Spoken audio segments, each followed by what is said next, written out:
Messi wants to play in the USA, Mbappe could not be moving from PSG, Ronaldo wins big in Dubai, a Jürgen Klopp giveaway for our viewers in the UK, a transfer roundup and today's Emoji Mondays, all coming up on today's OneFootball Daily News. As I'm your host Angelina Kelly, let's get into it.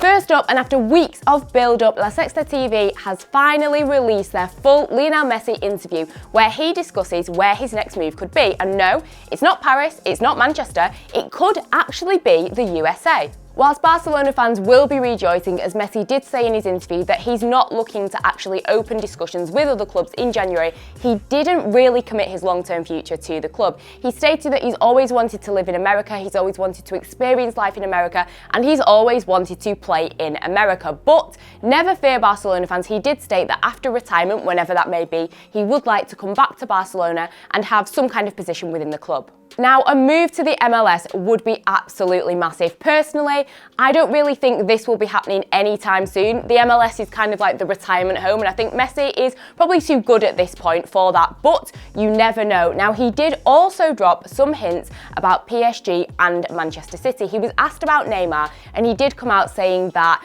Neymar to Barcelona probably wouldn't happen, it would be a little bit too difficult, and he did mention the money. But he did say that Neymar has stated that he wants to play with Messi. He doesn't want to go and play with Messi, whatever that actually means. So it was kind of like he was stating that Neymar wants him to come to PSG, dropping a little bit of a hint there. And regarding Manchester City, he of course spoke about Pep Guardiola. He said that for him, he is the greatest coach. So dropping a massive hint there that he does have admiration for Guardiola, which I think we already knew. But he also stated that they do keep in regular contact and they've been discussing life at Manchester City for Pep, the current situation at Barcelona. So yeah, Manchester City fans could still be getting excited about a potential move. The interviewer actually did give him travel guidebooks for Paris and Manchester, but Messi said that he should just hang on to them. One thing that Lionel Messi did state that I think we already kind of knew was his love for the city of Barcelona and his love for the club.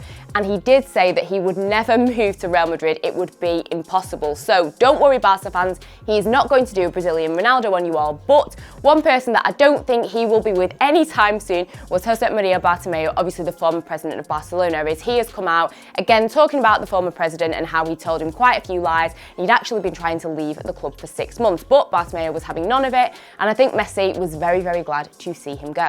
Next up, and it's been a busy few days for PSG. Of course, there was that sacking of Thomas Tuchel on Christmas Eve, but one positive that PSG can take from the drama of the recent days is that now it seems like Kylian Mbappe will not be leaving the club anytime soon. Reports state that former PSG player and former Spurs manager Mauricio Pochettino is ready to make his move to PSG as their new manager. And reportedly, before he agreed to anything, it was promised to him that Mbappe would not be leaving the club. Now, obviously, we spoke about it in different videos and on the Daily here at OneFootball about Mbappe and his move to Real Madrid. It has been such a hot topic, and it seemed like it was going to be happening sooner rather than later. Mbappe would be a free agent in summer 2022. PSG are trying to get him to sign a contract extension. Real Madrid are hoping to try and swoop him before that, but it seems now that he's going to be staying. Mbappe allegedly had a bit of a rocky relationship with Tuchel, so with his sacking, could this now mean that it's going to be more difficult for Real Madrid? Apparently,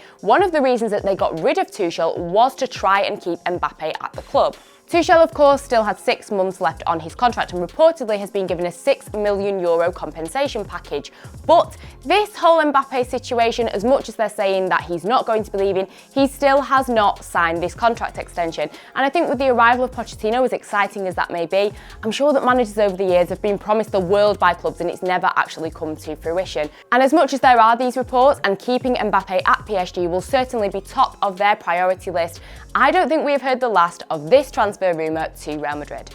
And last night was the Globe Soccer Awards, where Ronaldo was hailed as Player of the Century, even though we're only 20 years into the 21st century, but whatever. So this ceremony is dubbed the Dubai Doors. It's Dubai's version of the Ballon d'Or, and it was held virtually in the city last night, and there were lots of prestigious awards handed out. So, as I mentioned, Ronaldo was awarded the prize for Player of the Century, but between 2001 and 2020. Not a century, like I said, but it's fine, we are rolling with it. So the public could vote in this, and Ronaldo won with 33% of the vote, and he beat the likes of Messi, Kaká, and his former manager Zinedine Zidane.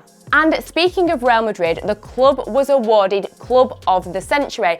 I think over the last 100 years they have achieved a lot, but again, this is supposedly the 21st century. It's very confusing, but yeah, Real Madrid won Club of the Century, and I think with the achievements that they have managed over the years, well deserved, and congratulations to them.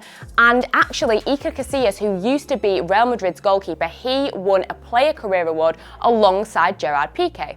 And for Bayern Munich, they got a few awards as well, and deservedly so after the season they have had. Hansi Flick got Coach of the Year, Robert Lewandowski got Player of the Year, and the club as a whole got Team of the Year. There was also an Agent Award, which Ronaldo accepted on behalf of Jorge Mendes.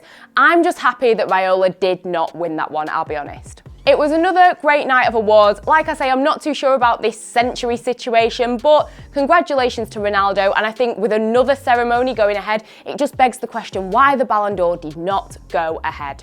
And next we have our transfer roundup. This is where I take a look at some of the other news and transfers going on in the footballing world. And first up, Christian Gross, he has been announced as the new manager of Schalke.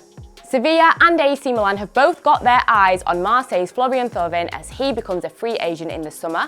Sheffield United are reportedly very embarrassed as they now have the joint worst start to a league across the top 4 flights of English football, as they have just 2 points from 15 games.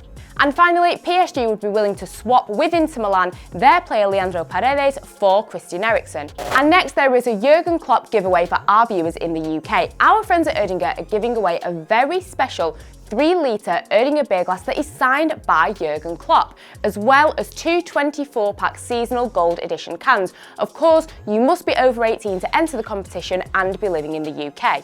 But if you do qualify, all you need to do is click the link below, fill in your details and answer a question in order to enter the raffle. All the links are below. One is to enter the competition, one is to find out more about these limited edition Klopp cans, and one is for the terms and conditions. As I said before, you do have to be over 18 to enter the competition and be living in the UK.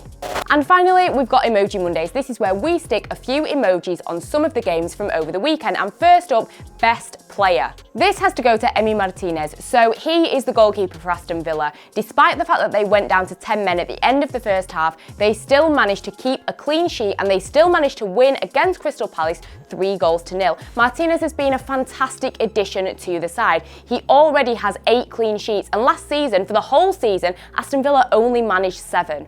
Next, worst player for me got to be Pablo Mari for Arsenal. Now, your team's having a really tough time. You play in Chelsea, you then end up with a yellow card in the first 15 minutes. He was lucky to stay on the pitch, and then just when he seemed to have redeemed himself, he gave away a penalty. Luckily, it didn't affect Arsenal's win, but still, yeah, not very good from the defender. And best result, there were a few, but I had to go with West Brom's draw with Liverpool. The Reds completely dominated the first half, but congratulations to Sam Allardyce for getting that point.